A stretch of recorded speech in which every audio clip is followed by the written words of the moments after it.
first episode of Living Through the Shift.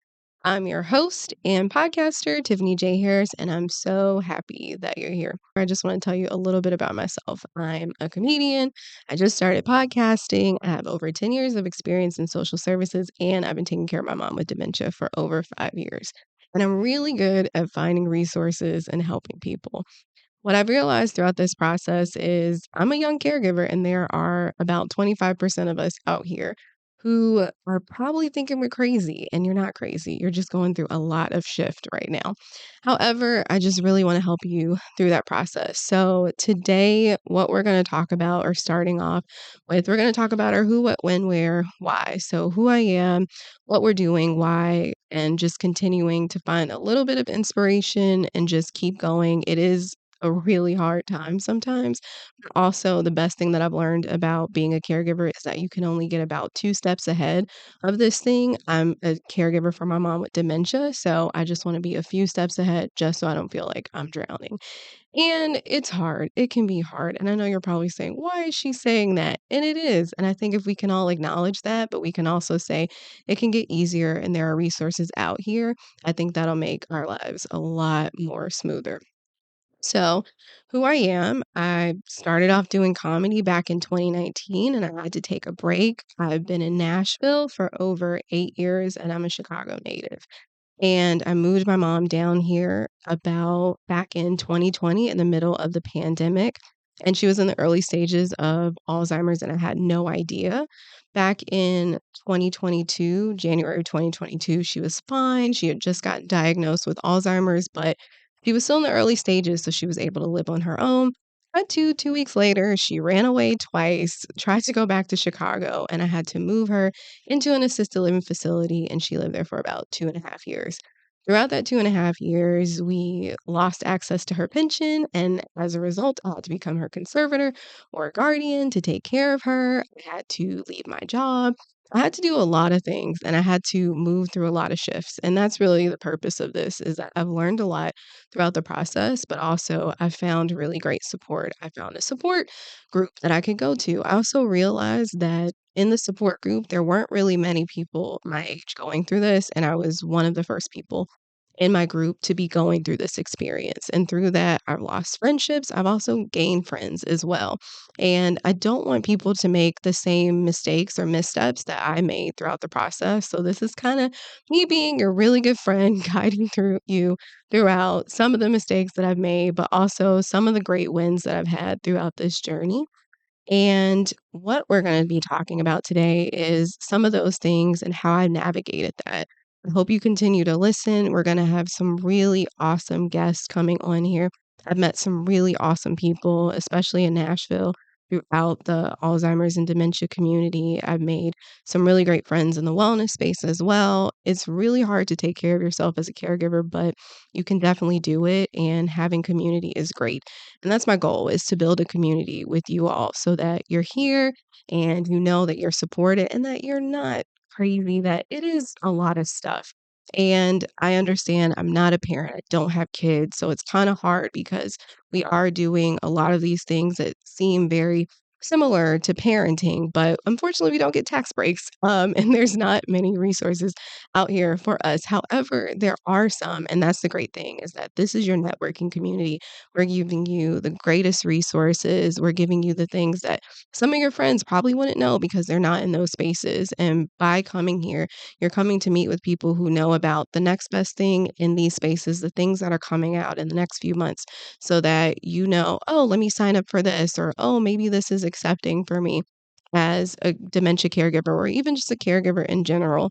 I also help take care of my dad sometimes. My sister, she takes care of my dad, and I take care of my mom. I call it the parent trap, but with seniors, my dad, he is legally blind, but it's okay. He can still hit on women, so he's fine. We're okay.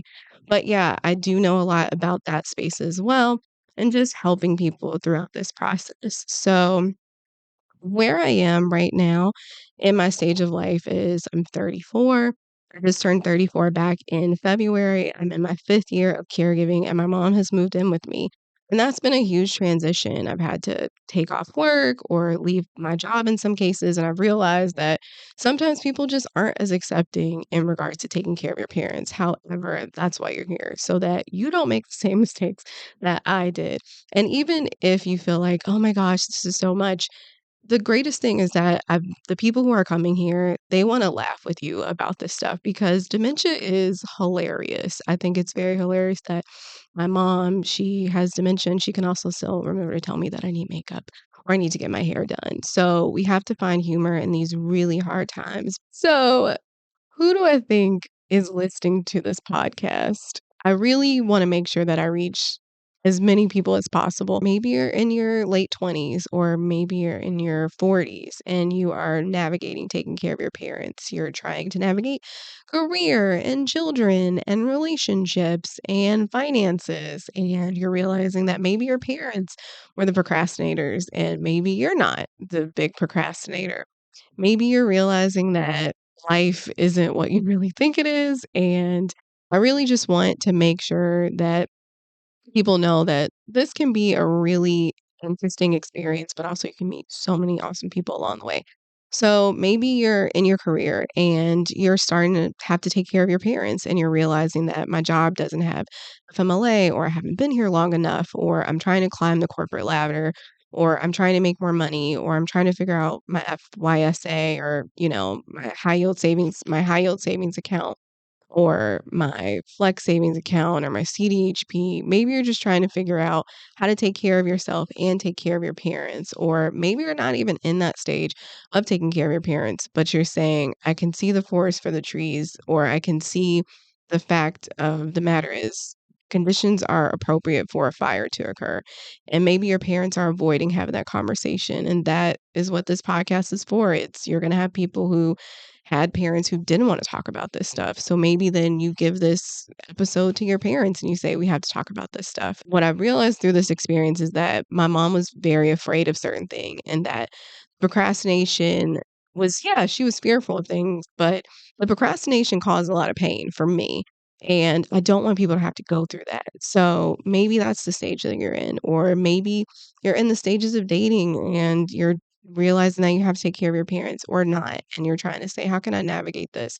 How can I make time for a life? Because I've met a lot of people who said, I gave up my life for 10 years and I came back out here and it was a completely different world.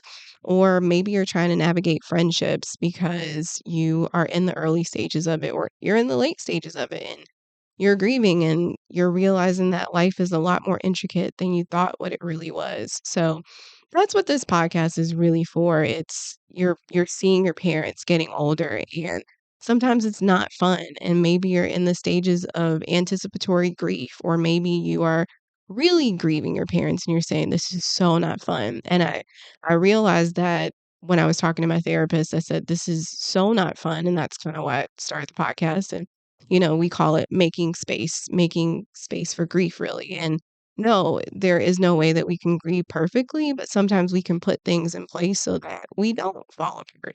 And that's really what this is. This is you setting up whatever you want so that you can be as safe as possible and that you can feel like, all right, I can do this.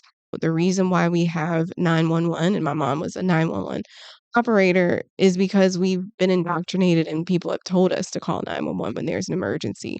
And there really isn't a hotline for caregivers. You can call 988, but it's not really that type of situation. You really just need support. And there's so many different numbers, but someone doesn't know what number to call. So that's really what this podcast is about, which is, you're building your network, you're building your team, and you come and listen and you get certain bits and pieces from each episode so that you can start building a life that you can live well as a caregiver. And I've met people who have. I've met friends who they go to work out every single day, or, 2 times a week they go and teach a class because that's for them. And I don't want someone to have to, give up their life because life happens. Life does happen. Shift happens all the time. And we say that a lot. We're always like, stuff happens. And then when it happens, your friends are like, that was a little bit too much stuff. And the thing is, you're probably around the wrong group of friends who don't understand like stuff really happens. But we're here to say it happens all the time. And there's things that you can put in place so that you can handle this, so that you can easily navigate it. And no, sometimes it's not fun, but it's the setup. It's the idea of I love going to IKEA and I love shopping and buying doodads, and I also hate putting together an IKEA case, but once I put it together, it's done, and that's it, and especially when I've done it correctly, and that's really the point is that we're gonna help you put together the things correctly, and, I think of it like a yoga class. If you come in and you're like, "That's not I'm not there yet," that's okay because we know that aging progresses, so maybe down the road, you'll come back to an episode and you'll say, "Okay, this is an episode." And you just pick up what you need and you drop off what you don't. And that's what we really say in yoga, whatever you want to do, whatever poses you want to take, go ahead and take it. So if there's something that you feel like, okay, I'm not there yet, I can't navigate it, it doesn't feel safe, that's okay. Just pick up what you can and then the rest will come back to you. But I am definitely hopeful that you'll definitely get something really great out of this. It's educational and it's going to be really fun entertainment for you as well. So just sit back and relax. It's going to be awesome. So that's really it. I know in my story, I started taking care of my mom when I was 29. My sister and I are about 6.5 months, 6.5 years apart. And my sister, back in, I believe, June of 2018, we went on this really amazing trip to Myrtle Beach, and I didn't realize that that would be the last trip that we took together before both of our lives changed. And my dad, he was living in Chicago. My grandmother had passed away about 6 months before, and he had two falls recently. He had broke the left side and the right side of his body, and this was the right side of his body because they both got a match. And she had to go up to Chicago. And after the trip, we were so excited. And then she gets a call that we have to drive to Chicago from Myrtle Beach because he realized that his insurance would no longer pay for him to stay at the rehab facility. So as a result, she had to go to Chicago, move everything out of his house, and move him down to Mississippi, where she was living at the time with her husband, my brother-in-law. And I just remember getting back on a plane and just not really thinking about it because I knew that my sister and we had a very interesting conversation back in December of 2017 when my grandmother passed. And I remember her saying, I get dad and you get mom. And this was kind of like a parent trap conversation. And I'm like, I don't know. I think I was like 26 at the time. I had no idea what she was talking about. And I just said, yeah, okay, Court, whatever. And I didn't know that it's several years down the road, my life would be impacted too. And I didn't really think about it. I didn't say, oh, yeah, like we should probably have a deeper conversation about this because I knew that my mom would age and I knew that she would get sick and I knew she would get help. And I also thought that everything would be great. I would have an amazing marriage or relationship, or maybe I would have kids and I would have a great apartment and, a really great job. And that was none of those things. My credit was shot. She was like I don't know, a 2 episode arc on Grey's Anatomy, and I didn't know if she was going to come back or not. Regarding my credit, I had a relationship that was falling apart. My body was really going through a lot of stuff, and life happened when I was going through life, and I realized that I had to just go ahead and take it. My sister, though, she had to go and move my dad in with her husband, and that was about 2 years into their marriage. They had just got married, and it was actually about a year and a half into their marriage. So they're still in the early phases of their honeymoon phase, and they're really excited about living life, and then they have to go and take this, 60 like 6'2" man into their house who's using a walker and who's legally blind and has glaucoma and is slowly losing his vision, and he's not legally blind yet, but he's going through a lot. And it was just a really difficult situation for them, and I didn't realize that. And I would go and help her, but then I had to start taking care of my mom about 2 years later, and we had to kinda go through the same process, and it kind of foreshadowed it for me. So, my sister and I, when COVID happened, we drove up in March of 2020, and And I remember getting to her house, and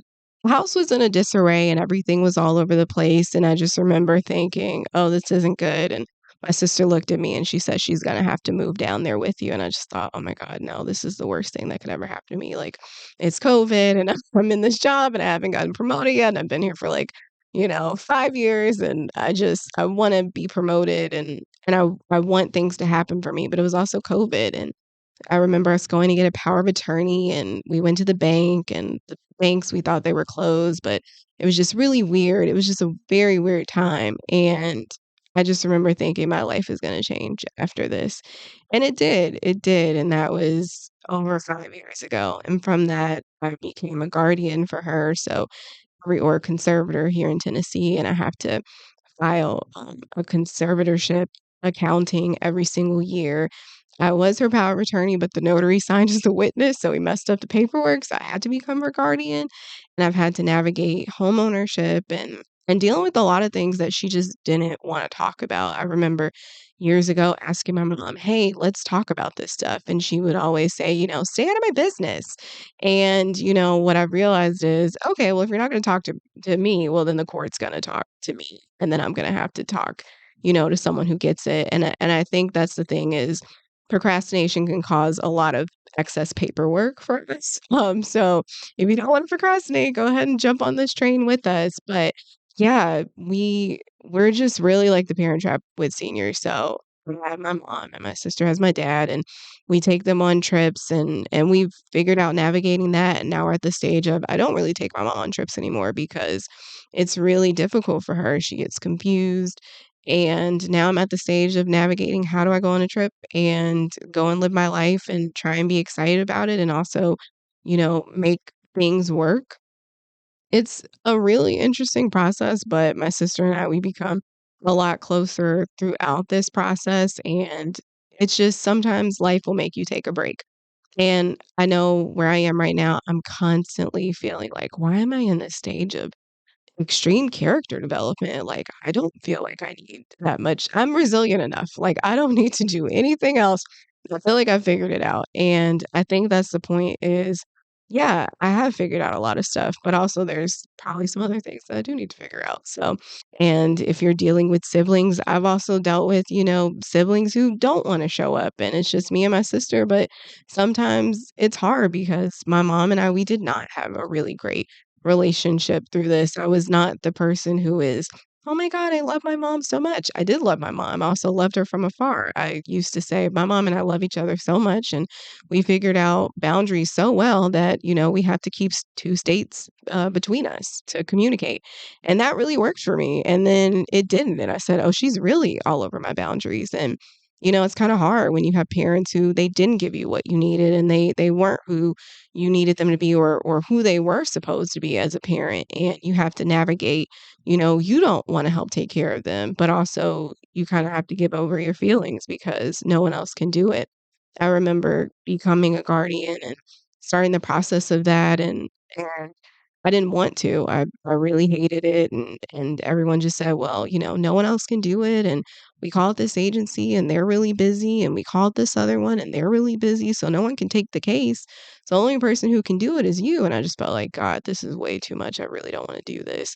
But, we figured it out, and I've gotten to the point where I'm okay with telling my attorney, "This is wrong. This is wrong." Like, someone messed up the paperwork. It wasn't me, So I've definitely gotten my communication skills up for sure, but I don't want anybody to have to go through extra paperwork or extra things. It's just really interesting, and through that, I've had to navigate, my friendships and my sister, and, I understand that, we didn't get the relationship that I got that I wanted from my mom, and neither did she, and I have to respect the no. I have to respect that sometimes she doesn't wanna be there, and I've also had my own journey where I call it forgiving while she's forgetting, and I'm forgiving her, and, I talked to my cousin, and he's a pastor, and he said, "You only forgive someone one time," and I say, "Yeah, but it's like Tyler Perry," so, something comes up, and then I get mad, and I stump him down, like, 2 feet, and, it's sometimes it's kinda hard, but I've realized that it can be really great. My mom is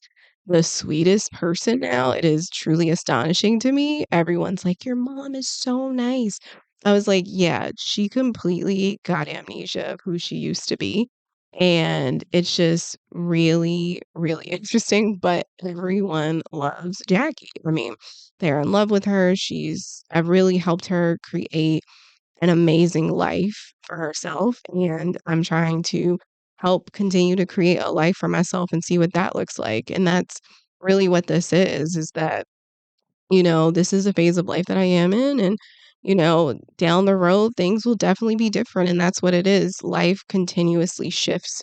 And it's up to us to decide if we're going to keep going. And I think there's been several times where I've given up, and we're going to talk about some really dark times, and we're going to talk about some really awesome times. And I know the sayings, you can't bring a horse to water, but you can't make them drink it. I've definitely been in that part before, but also in caregiving. And I think if any of you are, or whatever, think you'll realize sometimes you can go to the water and you don't have the energy to even bend over and drink it, because if you do, you're probably going to drown and you need a friend to come over and say, here's a cup of water. Let's keep it going. And that's what I've met throughout this time. I've met really awesome people. So, yes, I may have lost some friendships and people who didn't understand the season that I'm in, and that the season that I was in at the time where things changed for me.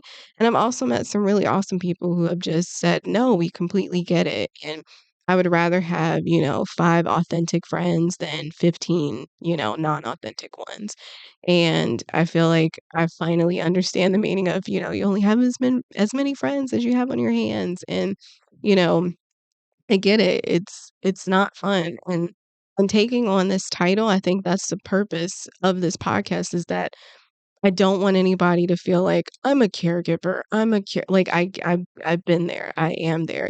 I'm a caregiver. Yeah, you're a caregiver, but also you're a daughter, you're a mom, you're a son, you're a person, you're a friend. You're in a relationship. You're a boss. Maybe you're a teacher. Maybe you're a regular teacher who teaches kids in school, or maybe you're an instructor, or a yoga teacher.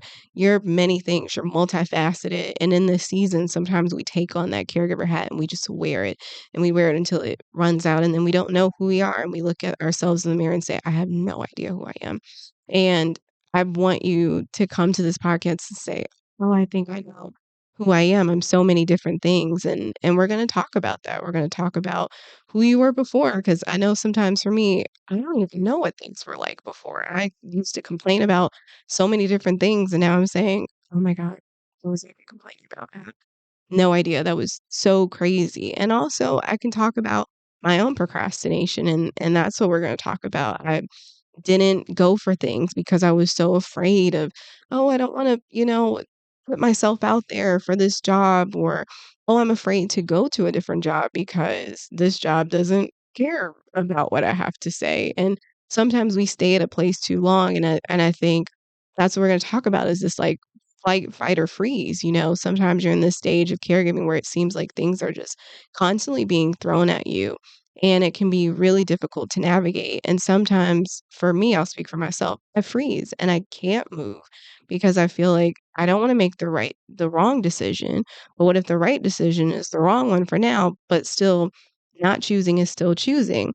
So we can talk about those things. And that's really the point, is, you make a life for yourself now, and you figure out how your family and how your parents fit into that equation.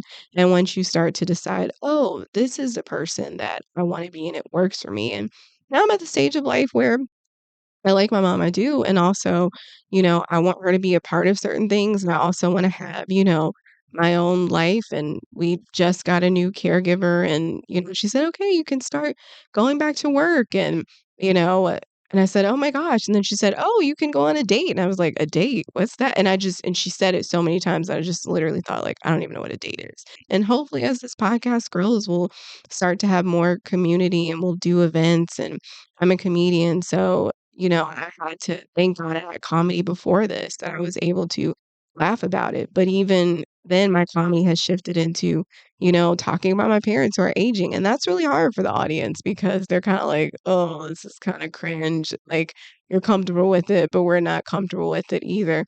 And talking about that and saying, it's okay to talk about these things. It's really hilarious. And but also now shifting back to saying, well, who was I before? What type of comedian was I before this? And I have friends saying, I know this is the phase of life that you're in, but maybe you should start thinking about the life that you're going to be in, when you don't have to deal with this. And this doesn't have to mean that my mom's not there, but maybe someone comes in and they help me more with it. And me being able to hand over, can this person take care of care? I've been her full-time caregiver for about almost a year now. And finally, with this caregiver company coming in, I've been saying, oh, they're going to do medication management. Can they do that? And that's really the point, is for us to be able to say someone can hand over the reins. There's people out here who want to help you. You just haven't met them yet. There's people who are out here who want to hear your stories. You just haven't spoken with them yet. And no, you're not crazy. You're just going through a lot of shift, and it's a lot of stuff, and it's really heavy. And there's also people who want to help you and find creative ways to help you with that. I found an amazing respite program for my mom, and I found that's $1 a day. I found really great caregiving for her, program for her that is free, and we're working on getting grants for her. So that's really the point, is to say, yeah, it kind of is frustrating to navigate it, but also when you're in a community of people who get it makes it so much easier. And also, this isn't to say get rid of your friends, your regular friends, because you need those. You need your club friends, you need your mimosa friends, you need your brunch friends. You're going to need different stages of people in your life and different types of people to be able to have fun with you. But when you go to your brunch friend and you talk about caregiving, they're kind of like, girl, I only talk to you about brunch. I do not talk about caregiving and diapers and disasters. It's not my thing. But they're there when you want to go and get French toast and have a mimosa flight. You want to talk to your girlfriend who is a social worker, and she's your friend because she understands and she talks about caregiving, but also you all can go to the movies and you can have fun. And I think that's really the point of this, is to say, like, yeah, it's hard, but also trying to make sure that we disclose information to people who really understand it, and also knowing that there aren't some protections out there for us in regards to employment. So there's things that I would suggest you do, and that's what you're going to learn throughout here. How can you protect yourself as an employee while you're going through this? Who do you tell certain things? Who do you trust in this situation? Because at the end of the day, unfortunately, a lot of people only care about productivity. And here, if you're a caregiver, you are so productive.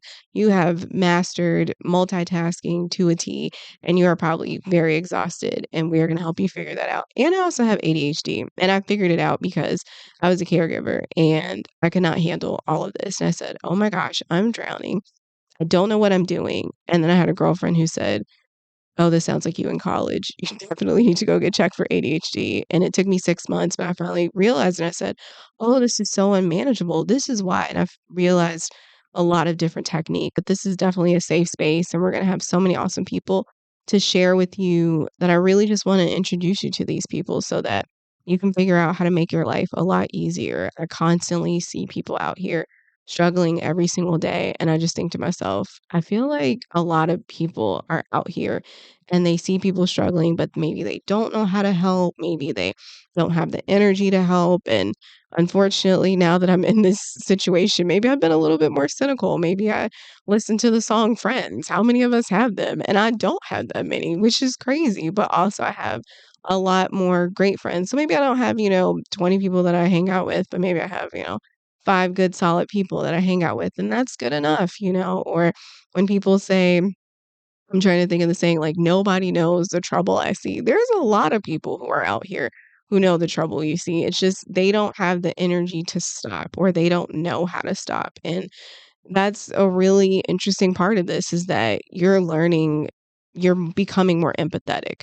And I know back in like 2019, everyone's like, I'm an empath. I'm an empath. But I've met a lot of caregivers who are empaths, who are absolutely amazing. And, you get it. And I don't want anybody to have to go through that. But also, it's different. It's not, you have to be happy all the time, and you have to be sad all the time, or you have to be one thing. You can have like 7,000 different emotions. You can be happy, hurt, healing, and you want to go to the club. And you want to be crying in the club like Camila Cabello. Like, there's so many different things you can be. Honestly, whoever you want to be in this journey, however that's just why we're here. We're just here to, like, have fun and talk about these things. My mom, a little bit about her. She's pretty early in her stages of dementia in regards to she's pretty young. She's 68. She got diagnosed when she was 63, and she's probably been going through this since she was about 53 when they told us that that was probably when she was dealing with it. And we've also helped her live really well. We've gotten her hooked up with some really awesome neurologists and neurophysiologists, and we've connected her with the right group of people and also helped her build a really great structure for her as well. And she's really happy. And that's really great for her, but also it's been kind of a challenge as well. She was in an assisted living facility. Now she's living at home. Now she thrives while she's living at home. So there's a lot of things, she used to work for the police department and now she doesn't. And that's also kind of hard for her. She used to sew and I was really looking forward to getting all her clothes. And then in a frenzy of mania, she threw all her clothes out. So I had to process that. And sometimes it was very emotional and sometimes it still is, and that's really the purpose of it is that we're gonna talk about this stuff and sometimes it's a handful and sometimes, it's not, but at the end of the day, we all can do this. We all can continue and, I've been on the Reddits and, people say, "Oh, I'm so up to my head," and then some people say, "Wow, like, my journey is over and what happens?" And, yeah, we'll probably continue to talk about this, for long because if anybody's ever gone through it, it's something that kinda stays with you, but some people keep it a secret, and this isn't a secret. This isn't your finances are not a secret. The things that you're struggling with are not a secret, and that's really what I want people to know when you're listening to this podcast. I don't want anybody else to go through what I went through. In the beginning, it was relatively isolating, but I noticed that throughout this time, I realized as the years have progressed, more people have come out and they're young caregivers and they're talking about their experiences. And I've made friends who have figured out how to really navigate their journeys really well. And it became less isolating. I said, oh, there is a group of people who are out here who are talking about this. And I think even through that, I've realized that I've met other people who are in their 50s and 60s who they've gone through this. That's just something that they don't talk about. I think this is just a process that we kind of just don't really talk about aging or dementia or Alzheimer's or anything in that space. And I met a lot of people who said, God, I really need to share my story. Or, oh, I went through that for 13 years and I had absolutely no idea. And the thing is, your struggle should not necessarily be a secret, but maybe we just have to share it with people who are actually willing to hear our stories and who want to help you with those stories. And that's why we're here because I get it. Life can be really crappy. And if you go up to someone who probably has no idea what you're talking about, they're probably going to look at you like you're crazy, but you're not because they haven't experienced that. I wouldn't go to a 12th grader or something and explain stuff about college calculus because they probably never had that experience before, so they have no idea. But in this case, I probably would go to a 12th grader and say, "Hey, have you taken pre-calc before?" And they know exactly what I'm talking about. So in that space, I want you to know that there are people who are out here who are going through the exact same thing that you're going through, and you can definitely get through this. I definitely think of it like a resource manager. So for me, I've realized that I'm really resourceful and not in a cocky way, like, oh, I know so much, but I do know a lot of things. And I think it's okay to say, I'm really good at this. And I really have this really awesome gift. And how can I share people? How can I share my gift with people? And I think that's the thing is so many of you out there are thinking, I don't know how to figure this out. And you probably have hundreds of numbers in your phone and you're probably thinking, I can't reach out to these people. And there might be probably like 10 people in the phone that you can reach out to who probably have access to resources that you have no idea about. But the thing is that people are afraid to have these conversations. And that's the point of this space is that you're not afraid to talk about this stuff. You don't feel weird. It's not strange that you're going through this. I know that, it was hard for me to talk about it initially. I remember one time I had some really embarrassing moments. My mom had like several accidents in one day and I just cried. And then 2 weeks later, I was talking to a friend and she's like, oh my God, yeah, girl, like they had an accident all over the bathroom. It's completely fine.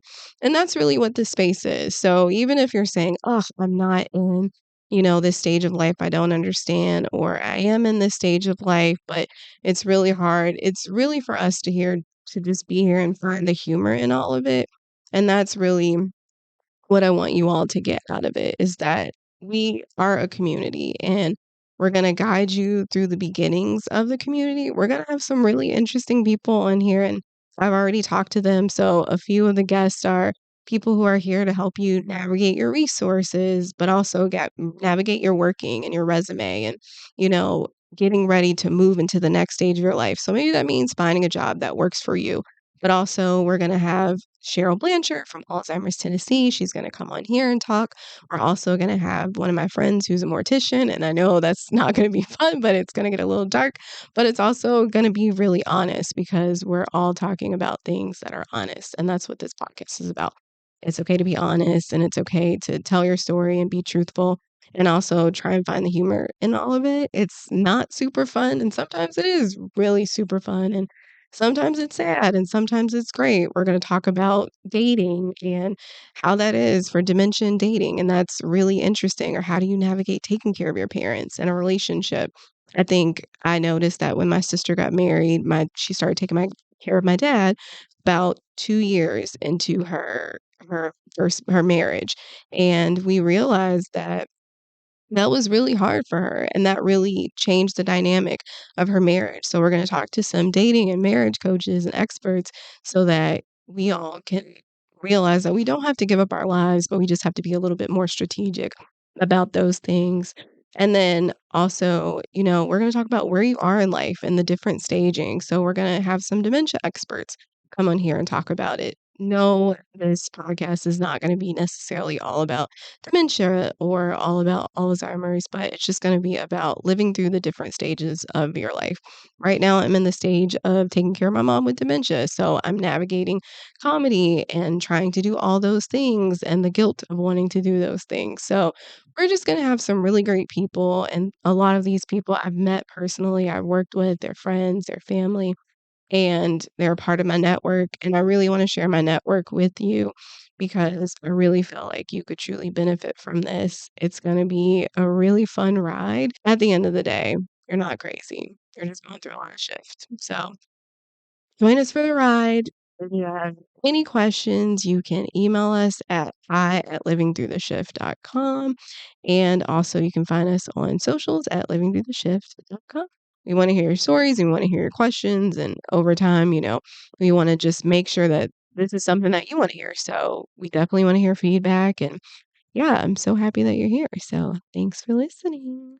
Thank you so much for tuning in to Living Through the Shift podcast. I'm so happy that you took some time to hang out with us today.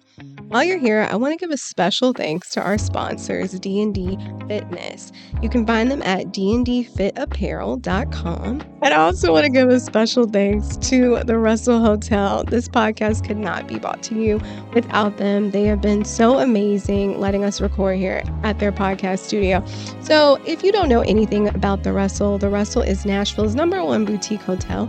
And they also have an amazing program called Rooms for Rooms, which helps solve Nashville's homelessness problem. So definitely check them out. They're doing some amazing things. You can find them at www.russellnashville.com. And we'll see you next week.